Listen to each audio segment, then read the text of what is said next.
Since 2001, the Broadcasting Board of Governors has recognized excellence in journalism with the David Burke Distinguished Journalism Awards.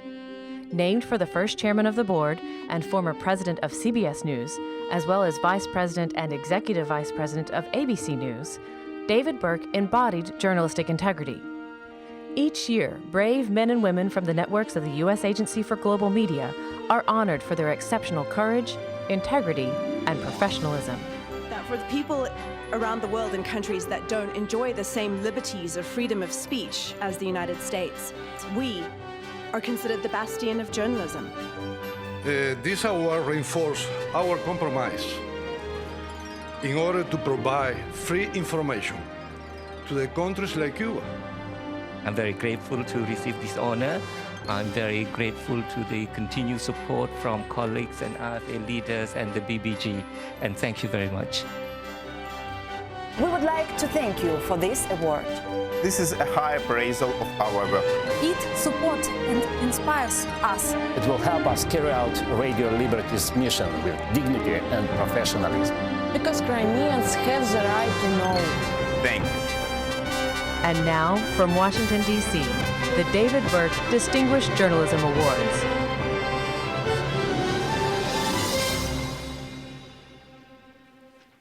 Thank you. Welcome to the 18th Annual David R. Burke Distinguished Journalism Awards. I'm Grant Turner, the Chief Executive Officer and Director of the U.S. Agency for Global Media. I can't think of a greater honor than to open this ceremony, which is both a celebration and solemn opportunity to honor the brave men and women of our networks. The Voice of America, Radio Free Europe, Radio Liberty, Radio Free Asia, the Office of Cuba Broadcasting, and the Middle East Broadcasting Networks. I'd like to thank all of you for coming today and welcome everyone who is watching online. A video of today's ceremony will be available on USAGM.gov, so you can watch it again or share it with family and friends. The journalists we honor today are some of the best in media, and they work in some of the most dangerous places in the world. Unfortunately, our agency knows intimately that press freedom is in decline around the world, and the threat to journalist safety has increased. Reporters, photojournalists, and other media professionals are routinely subjected to harassment, physical harm, imprisonment, and even death just for doing their jobs, reporting the facts. For example, today we'll be honoring RFE-RL's Radio Free Afghanistan, locally known as Radio Azadi. The team demonstrated great perseverance following a loss of 3 of their journalists in a suicide bombing in Kabul in April of 2018. And just in the short time I've been CEO of this agency, there have been a number of other attacks on free press. In Cambodia, a court passed down a decision in early October to reinvestigate 2 former RFA journalists, Yuang Southern and Wan Chin. They were already the subjects of fabricated espionage charges brought in 2017. The Cambodian court's move was an orchestrated attempt by the Hun Sen government to silence anyone who dares to tell the truth in the country. In Ukraine, on October 22, a court in the so-called Donetsk People's Republic convicted RFE-RL Ukrainian service blogger and contributor Stanislav Asayev on extremism and terrorism-related charges. The case has become emblematic of the Russia-backed separatist conflict in Ukraine's eastern region. We, of course, stand with our colleagues at RFE-RL in calling Stanislav's conviction a reprehensible act and demand his immediate release. In Tajikistan, the government is withholding accreditation from members of RFE-RL's Tajik service and granting only partial accreditation to others, obstructing RFE-RL's journalistic mission inside the country. 11 journalists and support staff with RFE-RL's Radio Ozodi, as the service is known locally, are currently barred from reporting. We're grateful at this time also to acknowledge supporters in Congress who have brought attention to this issue. U.S. Senators James Risch, Senator Robert Menendez, Senator Marco Rubio, Senator Bob Casey, and Representatives Adam Schiff and Steve Chabot. Congressman Schiff and Chabot are co-chairs of the Congressional Caucus on Freedom of the Press. they've expressed their concern over the government's use of accreditation to restrict and attempt to influence Radio OZD's independent journalism. I'm also pleased that we are joined by advocacy groups and partners like Human Rights Watch, Amnesty International, and Reporters Without Borders, who are working to keep these cases in the spotlight. Thanks to such partners in Congress and in the media freedom space, we are not alone in recognizing and finding ways to counteract a dismal decline in global press freedom. While these continuing acts of intimidation and impunity are meant to instill fear and undermine the democratic and free flow of information, they only underscore USAGM's support for its networks and our journalists. We're resolved to continue providing audiences with accurate, objective, professional journalism. Also, we're resolved in defending the universal human right of press freedom. Despite the unfortunate trend across the globe, the risks our journalists and networks take and the passion in which they take those risks are inspirations to this agency and to me. It's why I support the USAGM Employee Association and why I wanted to mention it today in this venue. It's a support network for fallen and injured journalists that launched earlier this year, and I encourage everyone to visit usagmassociation.org to learn more about how this important effort is staged to provide much-needed assistance to our journalists and their families in crisis. The grit and talent of our journalists who work at great risk in service to our mission is also why I'm so glad we're here today to present the Burke Awards. This is a great day that we set aside every year to recognize courage, integrity, and high-quality professional journalism. So as we recognize the work of these amazing men and women, I consider this a celebration of all of your great work that is vital to a free press. So please give yourself a hand.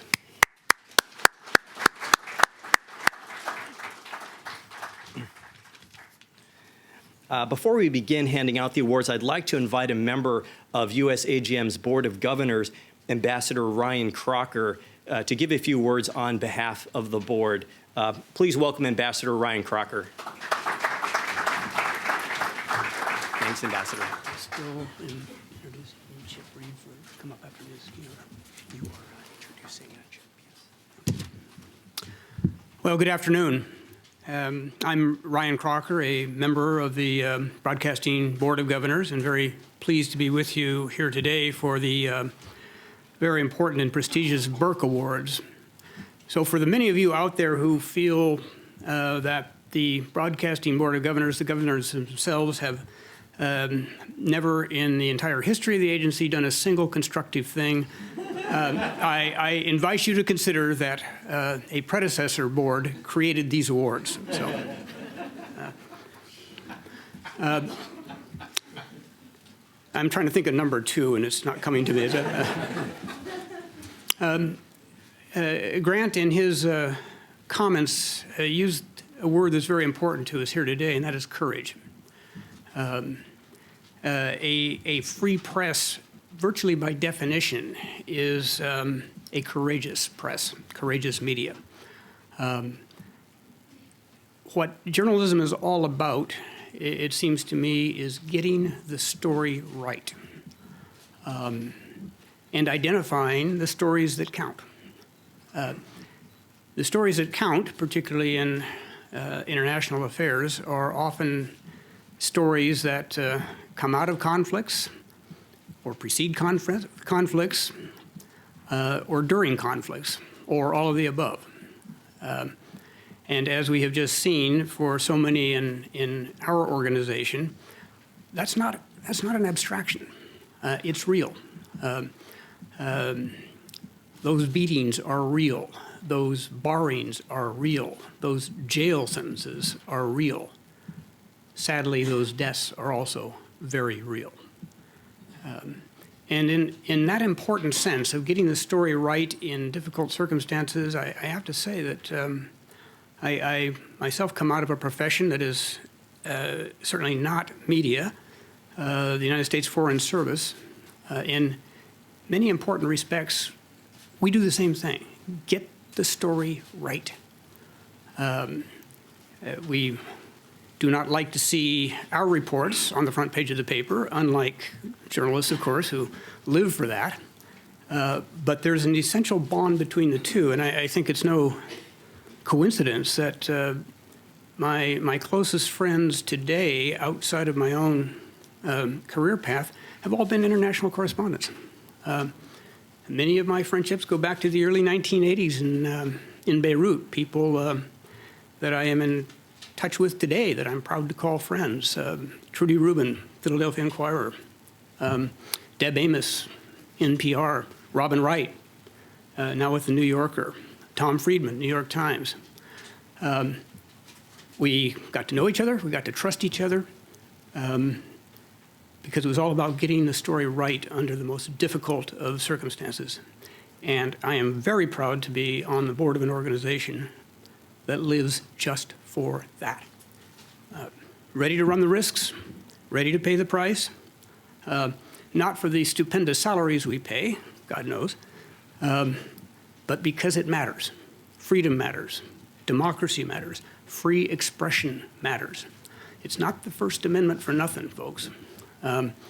If you lose that capacity, the capacity to get the story right, no matter who it offends or what unpleasant truths it reveals, if you lose that, you're going to lose the rest of it pretty darn quick.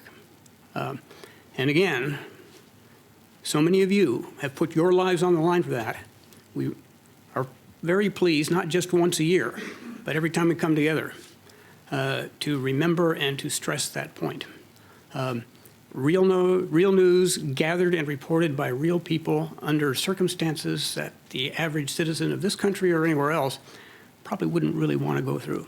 So having mentioned those two key themes that I think underlie this entire agency and the work of all of you, it's my pleasure to introduce someone who has embodied that in his work for many years in this under these circumstances in this field.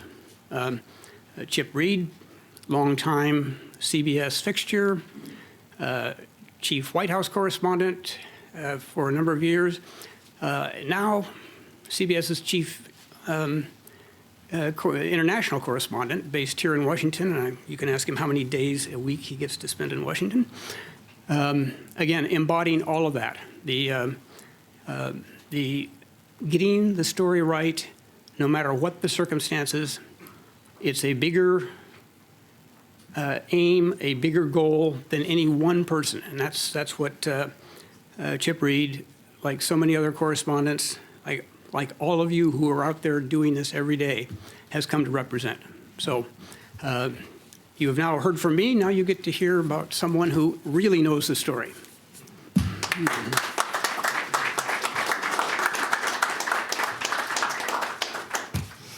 Thank you. I am also going to talk about the amazing courage of the people we're here to honor today. But first, it was suggested that I walk through how I got into journalism in the first place. So I'm going to bore you with some personal details first. My apologies. But journalism is a second career for me, and getting into it happened in a rather roundabout way. I was a lawyer. I went to law school because I wanted to be an international human rights lawyer. I earned a certificate from the International Institute of Human Rights in Strasbourg, France, and I worked for a civil rights group in South Africa at the University of the Witwatersrand, and I was in some dangerous situations there, and I thought that was the path ahead. But during my last year of law school, I interned with a very young senator you've probably never heard of, a guy named Joe Biden. I don't know what happened to him, but he's out there somewhere. And I'm from Delaware. I had volunteered for him when I was 17 years old, handing out literature, not because I cared a whit about politics or policy. I really didn't. But there was a very cute girl who asked me to go along and help her deliver literature. So 10 years later, when I had become much more politicized, I graduated from law school, and I applied for a job on his Senate Judiciary Committee staff, monitoring civil rights and civil liberties legislation. And it wasn't exactly being on the front lines of the international fight for human rights, but it was kind of in the ballpark. So I took the job and put the human rights dream on hold temporarily, or so I thought. In 1987, I joined his first presidential campaign as general counsel, and those of you old enough to remember, or those of you younger who have read about it, know that that campaign ended rather abruptly. And that's a kind word. But he's much better now. But back then, real abrupt. So there I was with no job and looking for direction. I had no desire to return to being a real lawyer, and my passion for going overseas had waned. And one day I was whining about my predicament, and my father said, well, what's your dream job? I said, what do you mean by dream job? He said, if you could have any job in the world, what would it be? Well, during my time in Washington, I had become a real news junkie, and I never missed Nightline with Ted Koppel. That's another one where only you of a certain age will remember, but I think most of you know who Ted Koppel is and that amazing show he had. And I told my father, well, Ted Koppel has the best job in the world. He said, well, then give it a shot. You don't want to get to be 50 years old and say, darn, I wish I had tried that. So I managed to get an entry-level job at ABC News at age 33, first job in the business. It had never occurred to me until then to do this. And it was a massive salary cut from my job at the law firm, but I didn't care because in my very first day on the job, I knew this was where I belonged. I did enjoy my time as a lawyer, but it wasn't always a good fit for me because the way I see it, and to any lawyers in the crowd, I apologize, but the way I see it and the way one of my law professors, favorite law professors, used to describe it, is that what lawyers do is they take the facts in the law and then they bend them to suit their client. And one of my, a lawyer I worked with, a very prominent senior partner at the law firm where I very briefly worked, said what we do is we put a gloss on things. We don't tell people what the facts are. We put a gloss on the facts and then tell them, and a gloss on the law, and we twist it and make it pretty. But what journalists do is much simpler. Our goal, and I'm not saying we always succeed, but our goal is simply to get the facts, not to bend the facts, not to put a gloss on the facts, to get the facts, confirm the facts, share those facts in an accurate, fair, and balanced way with our viewers and our readers. It's so simple. It's like Mark Twain said, always tell the truth, then you don't have to remember what you said. And that's what we do. I know there's a lot of talk about fake news these days, but I have never met a more honest bunch of people in my life than journalists. I've spent most of my journalistic career in Washington covering politics, campaigns, the White House, and Capitol Hill. It can get dangerous today. We always have security at presidential rallies these days, but it's not the kind of danger we've been talking about with these awards. I am a fierce believer in the idea that there is no democracy without a free press, and I feel what I've done over these years in Washington has been valuable, and it's been worthwhile, and it's been a great ride. But there have been times when I've had feelings of regret that I didn't pursue that career out on the front lines in dangerous positions, fighting for justice and freedom, which is what I presumably would be doing today if I had pursued my dream of being an international human rights lawyer. Now, I'm not saying I didn't do any of that. I spent some years in the front lines as a journalist overseas. After 9/11, I was with NBC News, where the extraordinarily talented Steve Kappas, I told him I was going to embarrass him, was then executive producer of NBC Nightly News, and I volunteered to go overseas, and wow, did they make good on that offer. They sent me just about everywhere there was news over the course of the next 2 years: Afghanistan, Pakistan, Uzbekistan, Egypt, Israel, Gaza, the West Bank, Qatar, Kuwait, and Iraq, most of those multiple times, among others. During the Iraq War, I was embedded with U.S. Marines, one of the highlights of my career. My wife called it Mr. Magoo Goes to War. But somehow I survived, probably because I was surrounded by 1,000 well-trained and well-armed Marines. But it was during all that travel that I met a breed of journalists I had never met before. These were people who put their personal safety, even their lives, on the line every day. I remember roaring across the desert in Iraq in an amphibious assault vehicle with the U.S. Marine Corps, and I was feeling pretty macho. And we came across a broken down VW minibus, or something that looked like a VW minibus. And there were about 5 or 6 people crammed into this thing, but they were out at that point. They were fixing a flat tire. It turned out they were journalists from Scandinavia, actually, but I came across so many from different parts of the world who didn't operate with the protection of the U.S. Marines. I was pretty astounded because not only did they not have the protection of the U.S. Marines, they didn't have the protection of the First Amendment. They wanted to do it on their own, old-fashioned gumshoe journalism in a war zone. And in the 2 years or so in which I spent much of my time overseas, some of it in dangerous places, I met hundreds of journalists for whom danger was simply part of the job. And that is the kind of journalists we are here to honor today, and I am in awe of them. In the U.S., sometimes journalism awards are handed out like candy. I am not kidding. I once received a fairly serious award for a story about Motorcat, a cat that rode on the back of a motorcycle. It was clever, it was funny, but it was not worth a serious award when you've got people out there risking their lives to report the news. These awards today are not handed out like candy. These awards honor people who take risks. These awards require not just hard work, but real courage. These are not just journalists, these are heroes. I digress. I've carried this. It actually says on the back, Senate gift shop. So I bought it sometime between 1982 and 1987 when I was working in the Senate, and I carry it with me everywhere, not always in my jacket pocket, usually just in my bag.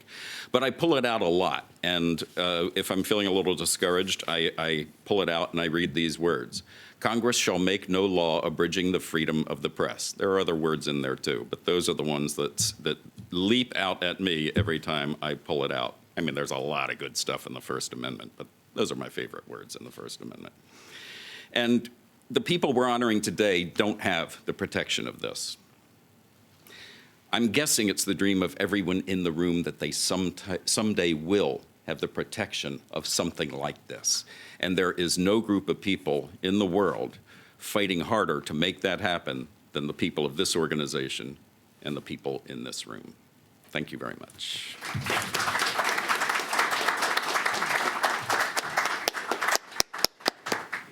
Thank you, Chip. That was fantastic.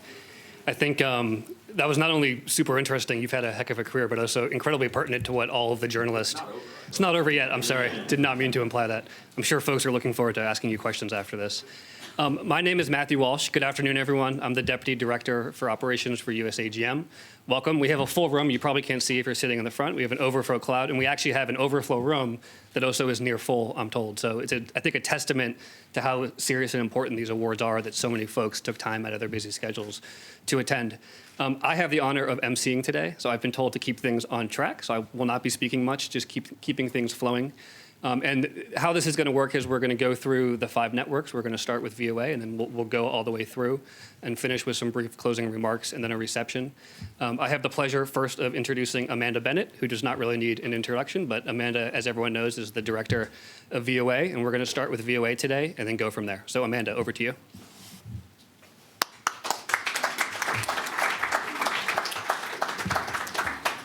Thank you, Matthew. And you know, VOA's award today to our Kurdish stringer, Zana Omer, is a humbling reminder to all of us that those of us here in the Cohen building or in Virginia with MBN or in that lovely building in Prague or any of the other buildings here are not the real heroes of this organization. The real heroes of this organization are our contractors, our stringers, the people who are born and live in the countries that we are reporting on, who are there because of their dedication to the freedom of the countries that they are living in. And as Skip just told us, don't enjoy any of the protections that we do. So Zana Omer was born in Syria and went to Damascus University, where he had a graduate degree in archaeology, of all things. Worked in Kurdish Stan television before he was hired by the VOA's Kurdish service in 2014. And the things that he has endured in order to continue reporting are, I think, again, I use the word humbling for all of us. He was arrested while covering pro-democracy rallies in Damascus. He narrowly escaped a kidnapping by an armed pro-Assad group. While he was filming anti-government protests, he and his family all his family had to flee his house. And then in 2016, during an Islamic State bombing, he and his wife and his 2 children were injured by a bombing nearby, and his home was completely destroyed. And so, you know, among the many stories that he's covered, that he's brought to us as a result of that, are things that we wouldn't have known about or seen about or experienced in such clarity had he not been there. how captured ISIS fighters were handled, about women forced to marry ISIS fighters, and the experience of refugees caught up in the conflict. And the last thing that just happened just recently, just following the news events that to many of us, most of us, are news events, was his life. When the forces were withdrawn and the Turkish forces began moving forward, he and his family and all his neighbors and friends were all in grave danger. And he sent us a video filmed on his cell phone that showed how he narrowly escaped death. He said just stepped away from his car when his car was just consumed by a bomb that had been placed in the car. And I have to say, hearing about car bombings is one thing. Seeing the flames leaping up 20 feet in the air that almost consumed one of our journalists is a completely other thing. He lost all his equipment, which troubled him greatly because he couldn't work.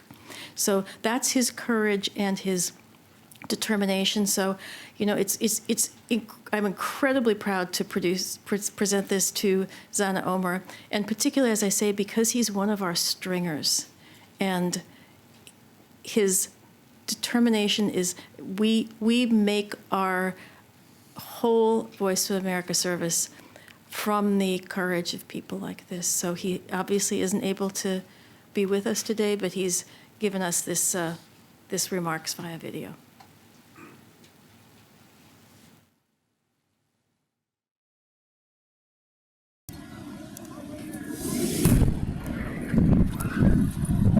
This is Qamishli, Syria. On July 27, 2016, an ISIS bomb killed more than 40 people and injured hundreds, including Voice of America contributor Fahim Omar, his wife, and his 2 sons.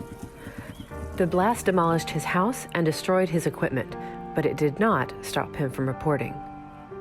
Despite his personal crisis, Fahim, who uses the on-air name Zana Omar, continued to work, providing VOA and its audiences with vital information that wasn't available anywhere else. Fahim joined VOA's South and Central Asia division in the Kurdish service in August 2014. He immediately provided indispensable coverage in the region. His on-the-ground reporting has helped VOA audiences better understand the conflict, the players involved, and most important, the impact it has had on people in the region. Fahim's dedication to providing unbiased news and information often puts him in harm's way. He regularly travels to the front lines of the conflict involving ISIS militants and the Syrian Kurdish YPG and Syrian Democratic Forces. And as a seasoned war correspondent, Fahim puts his life on the line to live and work as a journalist in Syria. He was arrested covering pro-democracy rallies in Damascus, nearly kidnapped by an armed pro-Assad group, and forced to flee with his family for filming anti-government protests. Fahim's reporting appears on radio, television, and the internet on VOA's Kurdish service, which targets more than 30 million Kurds in Syria, Turkey, Iraq, and Iran.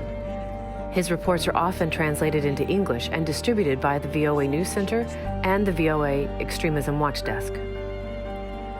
For his consistent bravery, dedication, and journalistic integrity in his ongoing coverage of the war in Syria and other geopolitical stories in the region, Fahim Omar is this year's Voice of America Burke Award winner. Zana Omar, Dengi Amerika, Qamishli.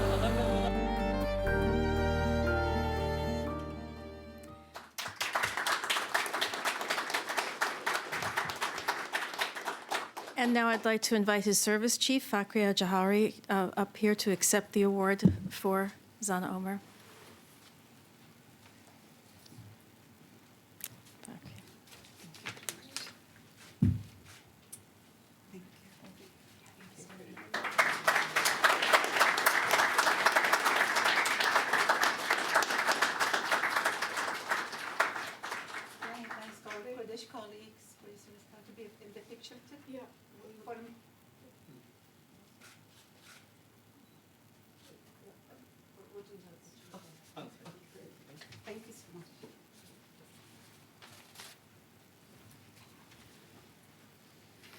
I'm so excited. Good afternoon, everyone. It is my sincere honor and pleasure to accept the 2019 David Burke Award on behalf of VOA Kurdish Service Qamishli-based reporter Zana Omar, an incredibly distinguished and dedicated journalist who has shown consistent bravery and journalistic integrity in his ongoing coverage of the war in Syria and other geopolitical stories in the region. Zana Omar has been reporting from frontline for covering fighting against ISIS in Syria. Zana filed numerous video reports providing details from ongoing operation in front lines of the war against ISIS and the recent Turkish military operations in northern Syria. On several times, Zana risked his life to bring real news to the audience. Zana understands the risk involved in reporting from conflict zones. He puts time and efforts into his reporting to show the VOA audience the truth of fighting in a timely manner. Once, when I asked Zana on the phone to not put his life in danger and stay safe, he laughed and said, "It will not be a good reporting if I stay away from danger." Zana Omar joined VOA South and Central Asia Division in the Kurdish Service in August 2014. He immediately provided indispensable coverage in the region. He was awarded in 2015 for his outstanding journalistic work and professional multimedia reporting, showing his dedication to journalism, to the mission of VOA. In 2016, he was awarded by the VOA South and Central Asia Division for his reporting from Syria regarding ISIS use of civilians as human shields. The Voice of America Kurdish Service is privileged and honored by Zana Omar's commitment as a journalist and as a colleague. Zana Omar would also like to dedicate this award to the VOA Kurdish Service for their continued commitment and support. On behalf of Zana Omar, I would like to thank the CEO and Director of USAGM, Grant Turner, VOA Director Amanda Bennett, VOA Program Director Kalu Chow, South and Central Asia Acting Director Eric Phillips, and our beloved Director Akbar Ayazi for honoring VOA Kurdish Service reporter Zana Omar. Thank you.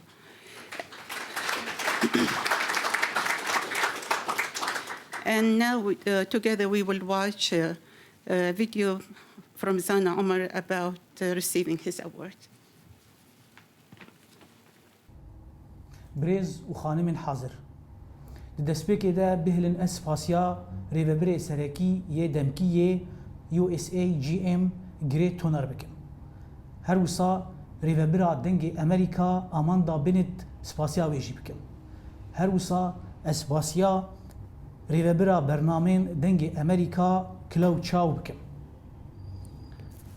وتكز بهلنجي اسفاسيا بش كردية دنجي أمريكا بكم وبتايبتي ريفبراوي فخرية جوهري بريزين دلال بيغومان افشانازية كبرمزنة جبو منغو وأز لايقي في خلاتي ديتمه كاري مني اف چند سالن جبو دنجي أمريكا ددمكي داهاتية جو جاوي جيهاني همو لوي هريما جو ازلي جيان دكم جو باكور سوريايي او جي جبر جو ريخستنا ترور يا داعشي شر همو جيهاني دكر ولفر شر جيهاني و شروان کردا لدیجی ریخستنا ترور یا داعش دست بکر و لورجی بداوی بو. جبر ویجی دنگ امریکا جدرا هری سرکه بو جبو آگاهیان نتنه جبو امریکای لجبو همو جهانی. به هزارا چیروکن قربانی شر و قربانی سر دست ریخستنا ترور یا داعش هاتن و گوهستن جبو جهانی بگشتی دریا دنگ امریکاره. و شانسکی منی پر باش بوگو دوی دماهان که ده دوی قناغی ده از لوی هرمی بوم و پیامنری دنگ امریکا بوم بریزن دلال چندین زحمت گو تو روزنامه‌وانک به ده جهه کی دگو شرکی وک شری لدیجی ترور داعش تی قوماندن داعش به همو هزا خو و ترور خو هر کس تو کشت از دو جاران جه تقینان هاتم رزگار کرن مکشتن بچاوی خودید لی از دهاتم رزگار کرن ئەو ژی دبوو هێزەکە بێتر ji بۆ من گو ez li ser vê xakê bimînim û berdewam bikim da ku ez êşên xelkê û civakê ji bo raya giştî ragihînim. Birêzên delal bihîlin got ez vê çîrokê ji werbêjim. Di şerê dawiyê Daişê de li Baxozê şervanên Kurda bi piştîvanî ji koalîsyona navnetewî û hemû cîhanê şerê Daişê dikirin û li wir bi dawî hat. Di wî şerî de şervanek hebû navî wî Şaho bû. Şaho di wî şerî de min di caran ji kuştinê rizgar kir. Dema sekvanekî Daeş xwest min armanj bigire. Şaho di yek wan çîrokên got min li ser wî jî çêkir di şer de ji bo dengê Amerîka de hate weşandin. Ya xemgîn ev e got berî çend rojan Şaho di êrişa artêşa Tirkiyeyê de li ser bajarê Serêkaniyê jiyana xwe ji dest da. Nameya min ev e. Şaho ne tenê ji bo milletê xwe û malbata xwe windahiyeke pir mezin e. Na, Şaho windabûneke ji bo hemû cîhanê ji ber got Şaho û hevalên xwe yên got cîhan bi temamî parastin ji rêxistina teror ya Daişê niha tên kuştin li ser destê artêşa Tirkiyeyê. Birêzên delal, beriya got ez vê mesajê tomar bikim bi çend deqeyan bi 10,000 insanên sivîl ji bajarokê Tiltemirê di reviyan ber bi bajarê Hesekê ve. Ew jî ji ber got grûpên bi ser Tirkiye vegirêdayî êrişî wî bajarê dikirin û bajar dihat tobarandin ji alî artêşa Tirkiyeyê ve. Gelekî ji min hat xwestin ez ji vî welatî derkevim, ez ji welatê xwe derkevim ji ber got metirsiyeke pir mezin ser jiyana me çêbûye. Lê ez ji wer dibêjim û hêviya min ev e jî hûn xwesteka min bicî bînin got ez li vî welatî bimînim da ku çîrokên zarokên Serêkaniyê ji bo cîhanê bigiştî ragihînim. Di dawî de ez vê xelatê diyarî giyanê hevalên xwenî rojnamavan dikim yên got di şerê li dijî terora Daişê û di dawî de di şerê êrişa Tirkiyeyê de jiyana xwe ji dest dan. Ew bêtirî 25 rojnamavan bûn. Her wisa ez vê xelatê diyarî giyanê birêz Rehmetî Ekber Eyazî dikim rêvebirê menî got beriya demekê jiyana xwe ji dest dabûn. Her wisa ez vê xelatê diyarî we jî dikim û diyarî zarokên Serêkaniyê dikim. Spas, silav û rêz.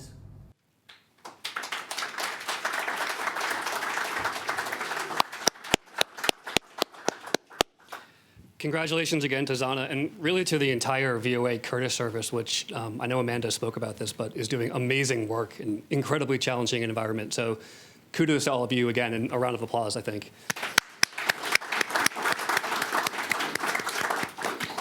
So shifting gears south, actually, I have the pleasure of bringing up Emilio Vasquez to the stage. Emilio is the acting director of the Office of Cuba Broadcasting. And I have to say, doing a fantastic job during this exciting time of transition at OCB. And Emilio is going to tee up the award for Joe Cardona at OCB. So a round of applause.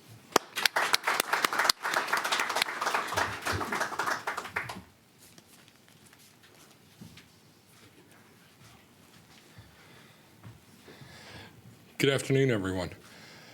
It's a pleasure to be here with you all this afternoon, and my sincere gratitude to all the brave men and women that carry out the wonderful work at the USAGM networks. As Matt mentioned, I'm here representing the Office of Cuba Broadcasting and our Burke Award winner this year, Mr. Joe Cardona.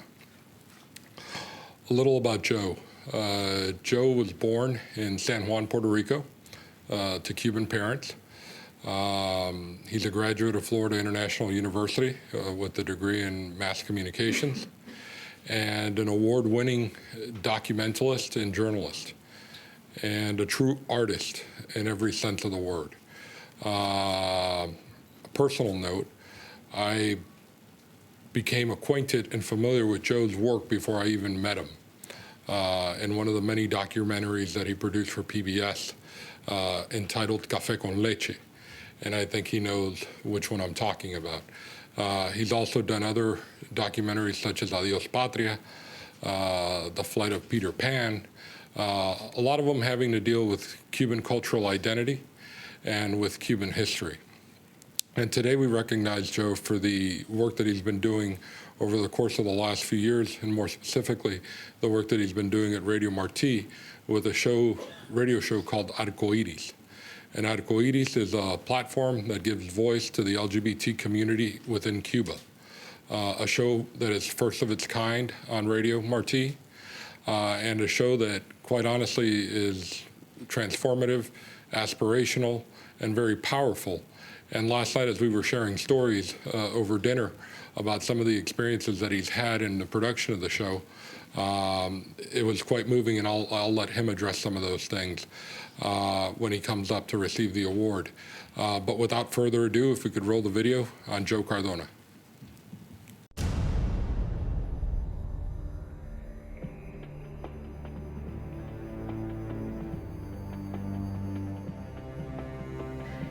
In 2018, Radio Marti set out to include a new audience. Members of Cuba's LGBT community needed a program that would provide community-specific information, include them in international human rights discussions not available on the island, connect them with like-minded activists in the U.S. and around the world, and most important, give them a voice. So, on July 28, 2018, Radio Marti launched Arcoiris, the first and only program in Radio Marti's history to address LGBT issues. Joe Cardona, an award-winning documentarian, columnist for the Miami Herald, and organizer of Little Havana's annual Latin Gay and Lesbian Festival, was the obvious choice to produce and host the project.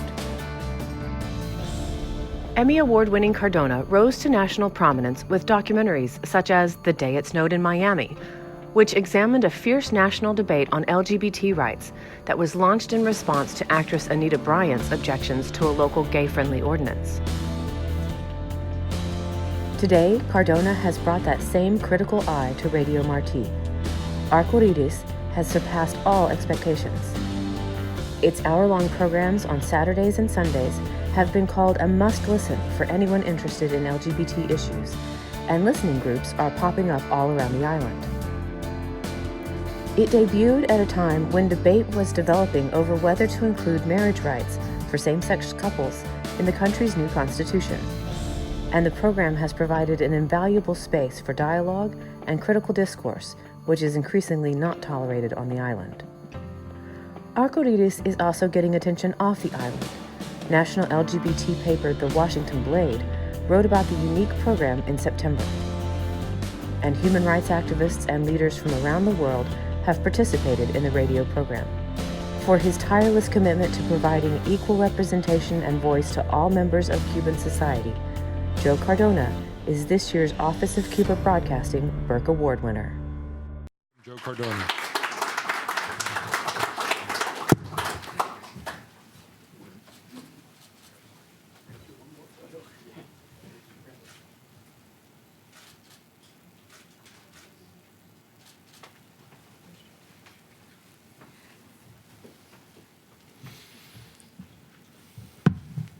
Thank you so much for this award. It's an honor to be around or amongst such distinguished journalists. I started this show. I want to thank former director Regalado, who came up with the idea, and acting director and good friend Emilio Vasquez, who continues to support this program. When I started the show a little over a year ago, I wasn't sure what kind of reception it would receive on the island. As the weeks went by, which I think is what Emilio was referring to, we were discussing last night over dinner, many of my guests and contributors on the show were jailed. We have 2 regular contributors that are now Amnesty International recognized prisoners of conscience. Those are the true heroes here. As VOA Director Ms. Bennett mentioned, those are the folks that are out on the front lines, pushing the envelope and making the world a better place and getting the story right. I want to thank my former producer, the initial producer of the show with me, Joni Hilfer, my present producer, Berta Raval, the best tech team in the world, including Mike Vasquez down in Miami. Again, this award is for our audience and for a great team in Miami that fights and struggles to get the story right in an accurate and objective fashion. I thank the U.S. Global Media for this award. I also thank my 12-year-old daughter and critic, Celia, for her support and her desires and my desires and her mother's desires for her to inherit a better, more inclusive world. Thank you so much for this award.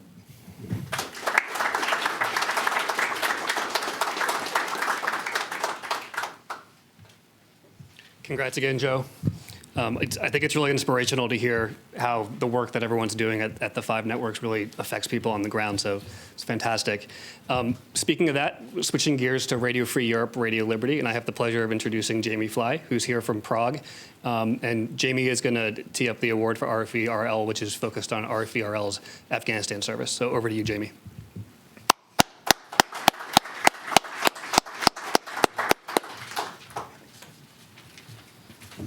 Thanks, Matt. In Prague this week and in Europe more broadly, we've been celebrating the 30th anniversary of 1989. And we've been reflecting a lot at RFE-RL, given the radio's role in those events, about our ongoing legacy and the spirit of 1989. And I think it's interesting that RFE-RL has now taken the spirit of 1989 to places like Afghanistan and to Radio Azadi, which we will celebrate today. I want to thank Grant for highlighting all of the challenges that our journalists are facing in many countries. We have journalists detained, as Grant noted, harassed. I've talked to our colleagues who are getting calls in the middle of the night from security services trying to tell them what stories to cover, and then we have colleagues like from Azadi who have paid the ultimate price. Our journalists are brave individuals who are committed to the mission of press freedom and passionate about ensuring that our audiences have the free and vibrant media that they need to make their own judgments about the world around them, which I think harkens back to our pre-1989 mission as well. The risks that our journalists take on a daily basis, the courage that they show as they put themselves on the front lines to report the news underscores that point. This dedication and bravery is exemplified by Radio Free Afghanistan, which is known locally as Radio Azadi. Azadi operates out of our headquarters in Prague, our bureau in Kabul, and as Amanda noted, a lot of the work through our services like Azadi is done by frontline stringers, who in this case report from basically all over Afghanistan, very distant even from our bureau in Kabul. The journalists of Radio Azadi have faced tremendous pressure in the past 2 years. Last year, as was mentioned, we lost 3 of our colleagues, Abdullah, Sabawan, and Mahram, in an April 2018 suicide attack in Kabul. And we have ongoing threats to our colleagues in Afghanistan, both the journalists at our bureau in Kabul, freelancers who are reporting from Azadi from almost all of Afghanistan's 34 provinces. Even our bureau in Kabul, given the deteriorating security situation there, is constantly at risk. Our 3 fallen colleagues I just noted are memorialized actually here on the memorial wall here in the Cohen building in Washington. I have photos of them in my office in Prague, and we also have a memorial space for them in Azadi's workspace in Prague. What we try to do, and we just, Kadir can attest to this, because I'm constantly bringing visitors by and had 2 foreign ministers in the building in the last 2 weeks, and I always make a point of bringing them by Azadi's space to tell them the stories of our fallen colleagues, to keep their memories alive and highlight their sacrifice in the service of our mission. Despite the ongoing security concerns, our journalists at Azadi remain committed to their mission, and over the last year, Azadi saw steady gains in its journalistic coverage during what was a busy news year in Afghanistan, covering the peace talks, the centennial of Afghan independence, as well as the presidential elections. I should also note, and I just realized we should have brought some examples of this, but they also received the best fan mail in the building at RFE-RL. They receive often ornate scrolls, letters from listeners across Afghanistan, including drawings, who are expressing their interest and support in the work that they hear often on the radio produced by Azadi. And I must say, was an event about 10 years ago at the museum here where the late Richard Holbrooke spoke that I attended and started to attract my interest in RFERL's work because they were talking about Azadi. And they actually brought some of the fan mail and rolled out the scrolls across the museum and filled an entire conference room. So I encourage all of you, when you visit Prague, to come see the Azadi fan mail from our listeners. RFERL is in the business of supporting objective surrogate journalism in countries that do not have their own vibrant media scene. Azadi has shown time and time again that our journalists will not be deterred in pursuing that goal. So I'm very pleased to award the David Burke Award to Azadi and to Kadir Habib, the service director, who will accept on their behalf. But I think first we're going to show a video.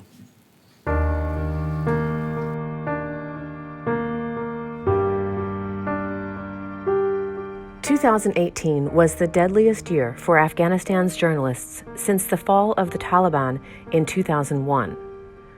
Press freedom, the media, and journalists themselves are under constant threat from the Taliban, ISIS, warlords, and corrupt political officials. RFERL's Radio Free Afghanistan, locally known as Radio Azadi, is a leading media outlet in Afghanistan and one of the most listened to on radio, reaching 25% of the adult audience nationally. With its news bureau in Kabul, Radio Azadi provides 12 hours of consecutive live broadcasts in both Dari and Pashto. Azadi's dedicated journalists and staff report on subjects including politics, extremism, corruption, culture, and minority issues that are underreported or misreported by other media. But then in April, the unthinkable happened. Well, a double suicide attack in Afghanistan has left at least 25 people dead, including 9 journalists. As journalists, including from Radio Azadi, rushed to cover a suicide bombing in the heart of Kabul, a second bomber, disguised as a reporter, approached them and detonated his explosives. RFERL lost 3 young colleagues in the attack. Reporter Abdallah Hananzai, video producer Sabawun Kakar, and Murharam Durrani, who was already in training to join Radio Azadi. Despite the tragedy, Radio Azadi remains undeterred, and it continues to its professional work with dedication. Radio Azadi journalists risk their lives every day to cover the frequent terror attacks and to provide audiences with accurate, balanced, and timely information. Their reporting informs Afghans about the real motives of the extremist militant groups, tells stories of the victims of terror attacks, and shows how their families cope with the tragedy of their loss.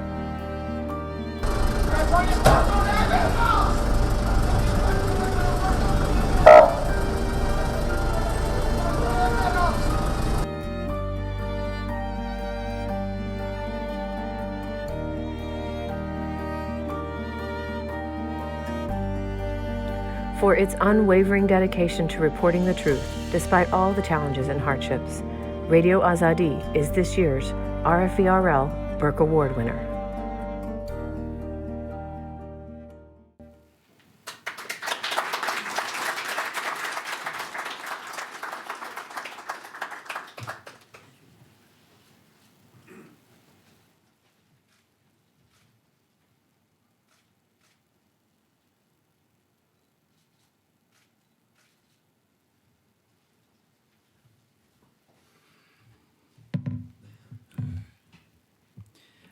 Thank you very much, ladies and gentlemen. I'm proud to accept the prestigious Burke Award on behalf of my colleagues and Radio RFERL's Radio Free Afghanistan. In Afghanistan, we are known as Radio Azadi. Every day, even as I speak to you now, dozens of our journalists across Afghanistan are busy collecting and disseminating accurate, impartial, and balanced news and information about the ongoing security, political, and humanitarian situation in the country. They often risk their lives to meet the demands of our audiences on different platforms. Our journalists are committed to the struggle for a better Afghanistan. They often put their lives at risk to serve the mission of RFERL. I still vividly remember April 30 of last year when we lost 3 brave young colleagues as they carried out their work. On that tragic day, video journalists Abadullah Hananzai, Sabaun Kakar, and Mahram Durrani, who had not yet officially joined our Kabul bureau team, were among the 9 journalists who were intentionally targeted in a twin bombing by ISIS militant group. We were shocked, saddened, and mourned their loss, but we were never deterred. I remember that day we grieved the death of those young members of Radio Azadi family members, but we continued to report. We talked about the consequences of such attacks on freedom of speech and free media in Afghanistan. We were hit hard on that day, but now we stand taller and stronger than before in the face of extremist propaganda and disinformation.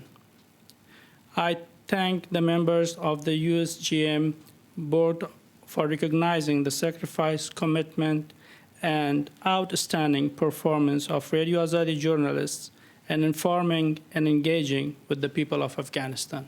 Thank you very much.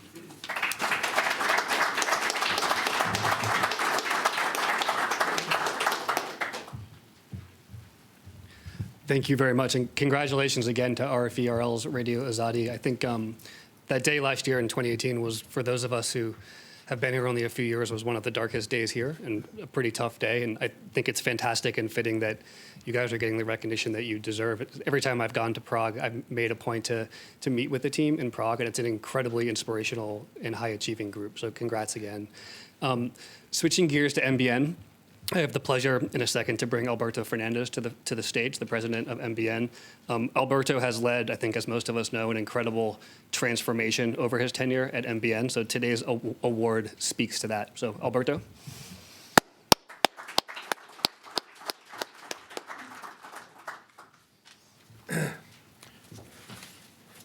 Thank you, Matt. When I had the privilege of joining MBN as president in 2017, we developed a very clear vision of what we wanted at Al Hurra Television. We wanted a vibrant news channel that was visually appealing and had substantive content, thereby engaging viewers. We called it a relaunch, but in reality, we were creating a channel from scratch, creating it from scratch while it was on the air. I knew that this was no small task, and we needed a very talented team to accomplish this, which we have in MBN's creative services team. In 2018, the new Al Hurra came into fruition when we relaunched the network almost exactly a year ago today. It was essentially debuting a brand new channel. There was very little on the screen that reflected the Al Hurra of the past. It was a remarkable effort that was led in large part to this extraordinary team. The entire creative services team was essential to this transformation of MBN. They modernized every aspect of Al Hurra, both on air and behind the scenes. Creative services coordinated closely with the editorial team to enhance storytelling. And what storytelling? War, revolution, terrorism, life and death, the ceaseless quest of people in the region for human dignity, for a better life. The team completely redesigned the brand of the network, reinvented it. They worked tirelessly on every detail surrounding the relaunch, from creating the new logo, designing all new graphics, training the editorial team in advanced technology, and producing compelling and visually appealing promotions to drive viewership to the new programs and lineup. Our numbers are through the roof as a result of the relaunch. The team was involved in every aspect of the look and feel of the network to make it what it is today, a modern, competitive news network in Arabic that stands out in a very crowded and congested media landscape. Let's go to the video.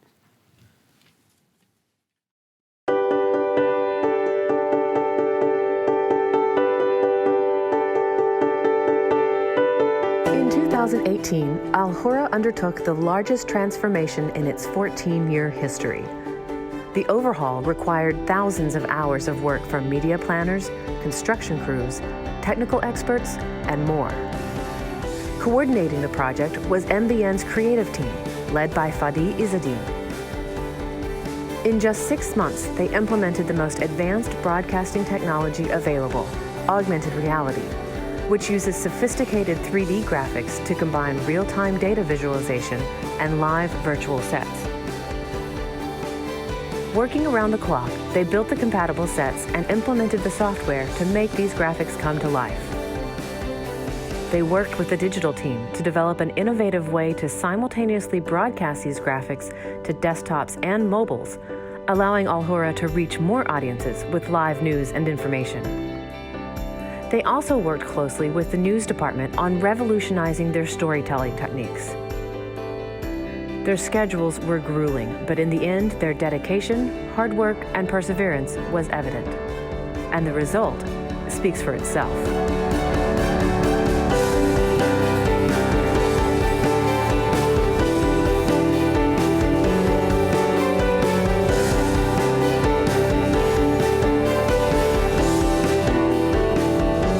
Also continues to provide thought-provoking promos to challenge viewers to think about issues that are often avoided in Arabic language media. Fadi and his team led the network's complete reinvention of how news stories are told visually and propelled Al Hurra's reporting into the spotlight in the saturated Arabic media marketplace.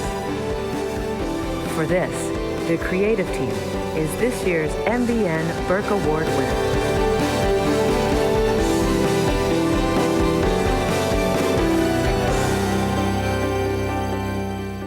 Pleasure to present the David Burke Award to MBN's Creative Services team and Fazi Izzeldin.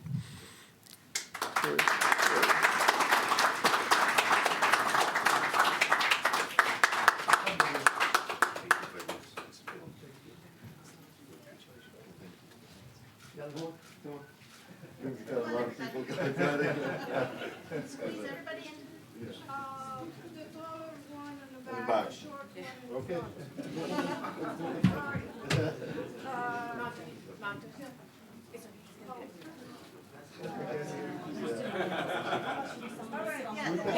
Yes, right here. No, you're too short. I won't be able because there is people here. You can stand. We have to do it in graphics, so.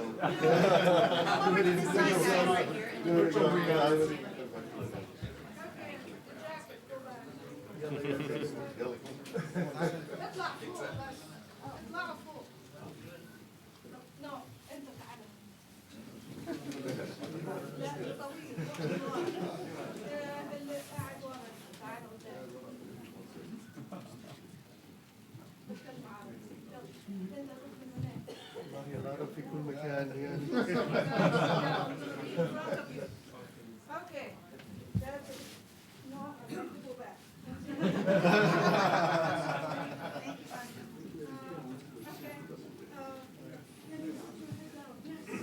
Okay. Thank you.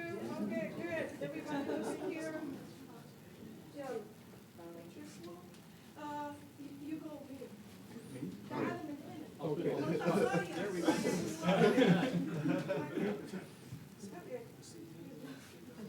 Okay, good. All right. Thank you. Thank you. Thank you. قول لك كلمة طيب.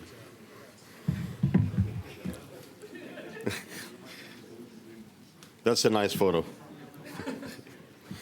I put some notes, so. It's an honor to be here, and thank you very much for this prestigious award.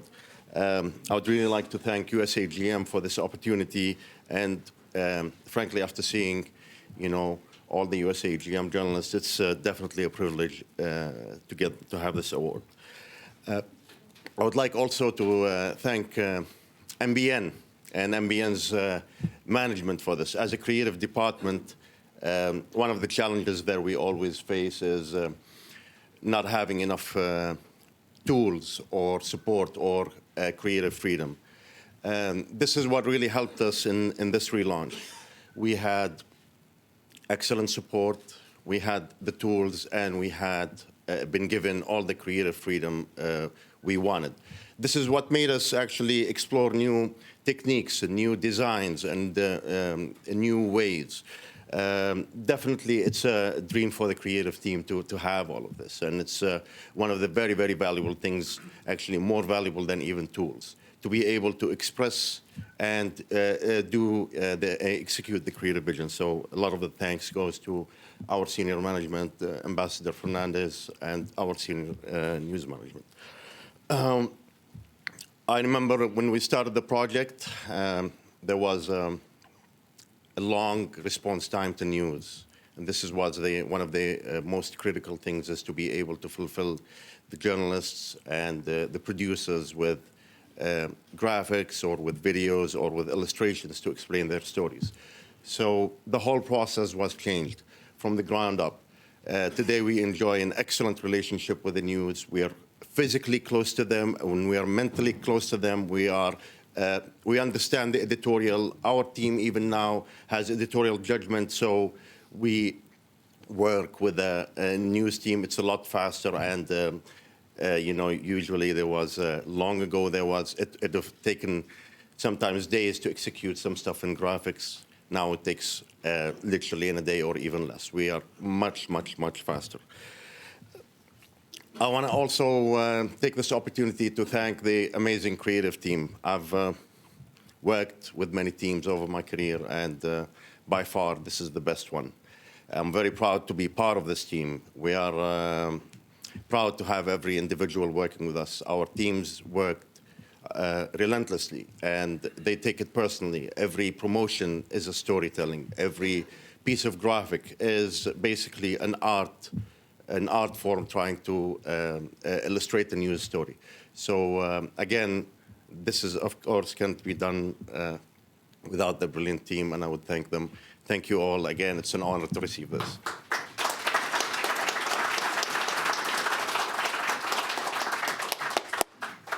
Congratulations. So MBN's technical transformation has been amazing. I think you all just set a record for the number of people we can fit on this stage, too, raising the bar. Exactly. Now on to the last award, but certainly not least. I want to introduce Param Pandundarai, the Vice President of Programming for RFA. Before Param comes up, I'll let him speak to this, but this is an award that's incredibly important, but also hits incredibly close to home. So while this is last, it's certainly not least. But Param, please come on up.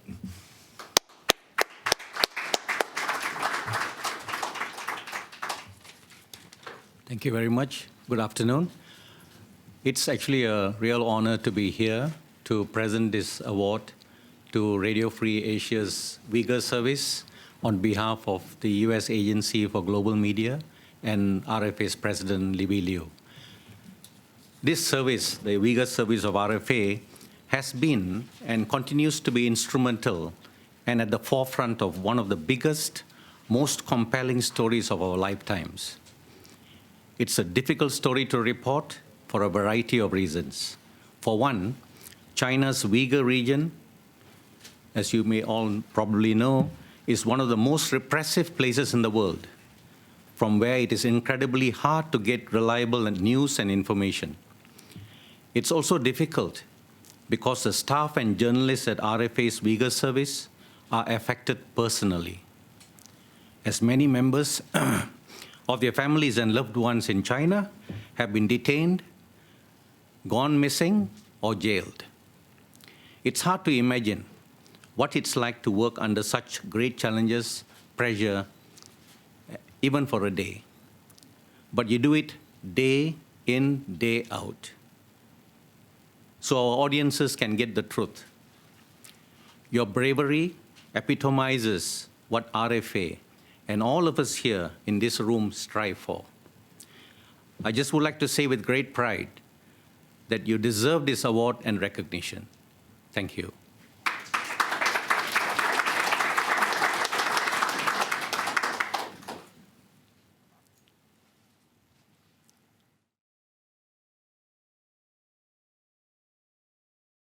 Mən içigi kirdim. Kirsəm, içində aşındaq çıtlıq sim bar ekan.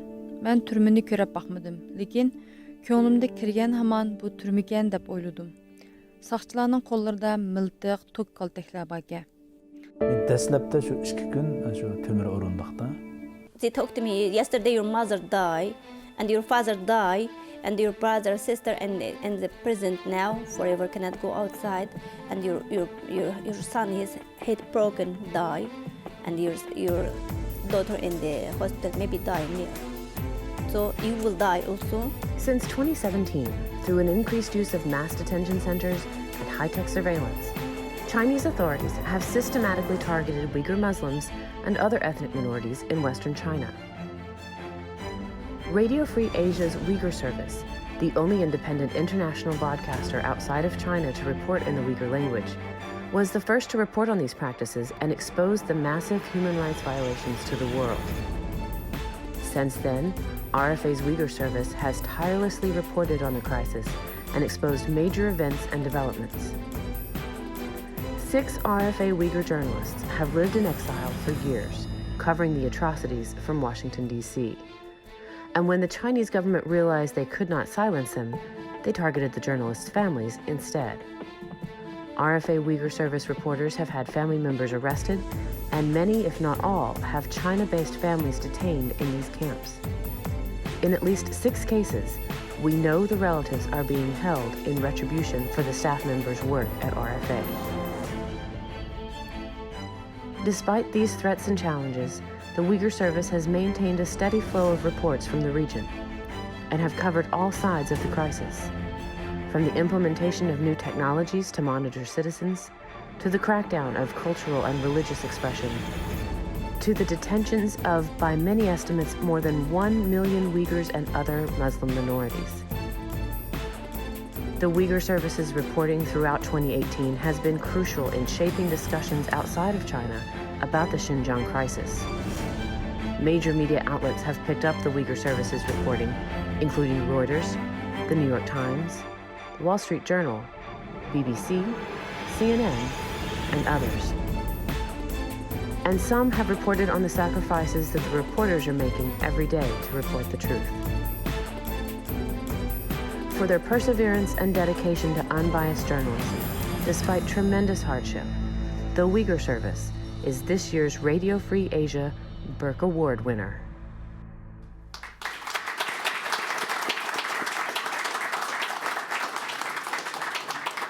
May I call up the Uyghur Service team to come forward, please?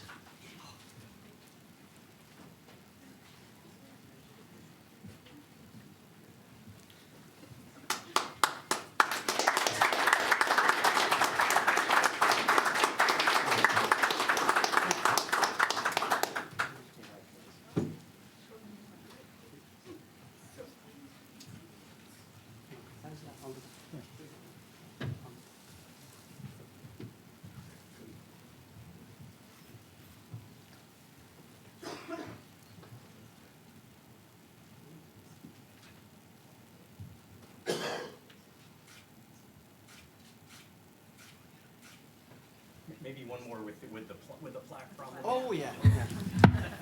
Sorry. Let's have someone hold that in the.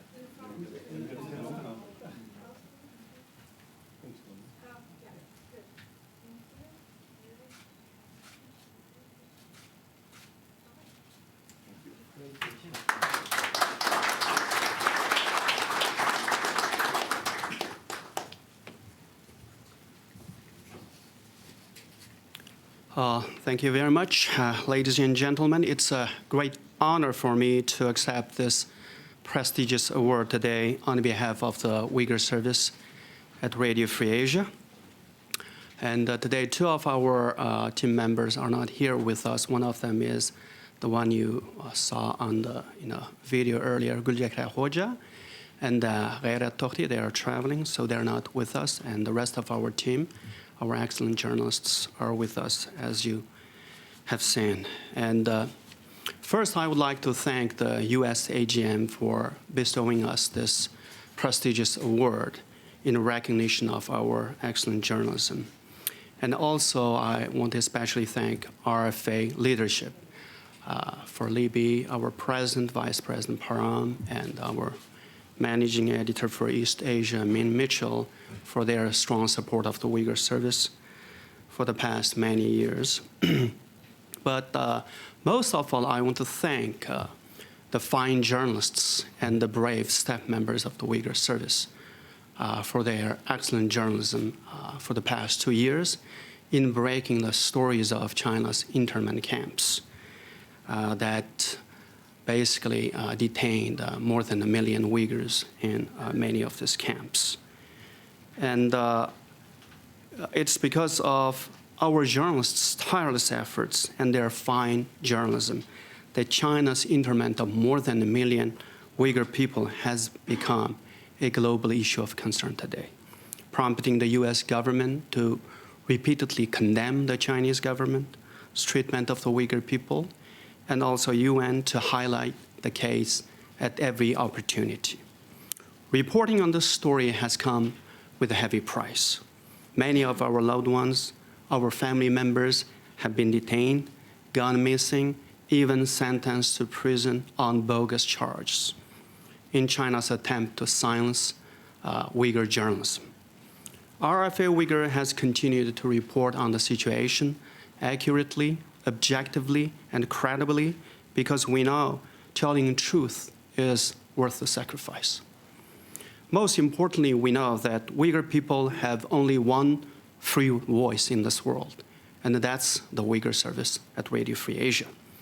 If this voice is silenced, then nobody will be able to tell or hear on China's internment camps.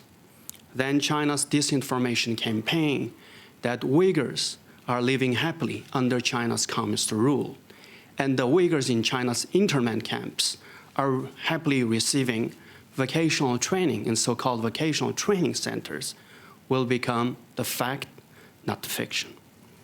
The members of RFA's Uyghur service deserve this honor for their sacrifice in bringing the truth to light. Thank you.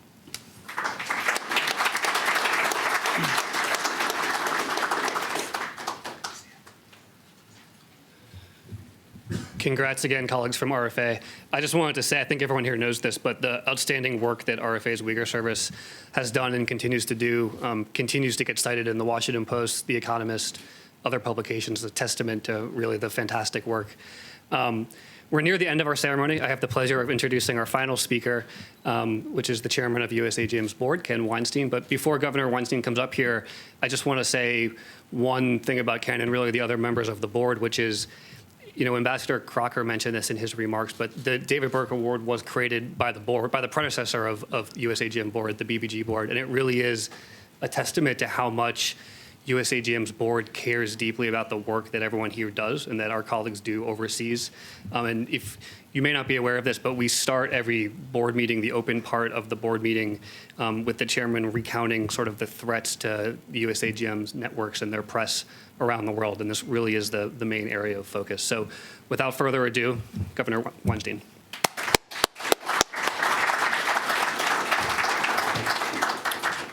Look, thank you, Matt. Let me congratulate all of the winners. There are obviously countless talented people both in front of and behind the scenes who work tirelessly to carry out USAGM's mission. But when you look at the Burke Award winners today, the brave Kurdish VOA reporter sitting there on the battle lines, literally putting his life at risk every day, our Uyghur service journalists, you're heroes to people in China and around the world. You have changed the way people understand what is going on in Xinjiang, what is going on in Tibet, and Matt pointed out the incredible tribute that you folks just had in The Economist, which really speaks to the importance of your work. And God bless all of you and your families who are suffering immensely at this horrific time.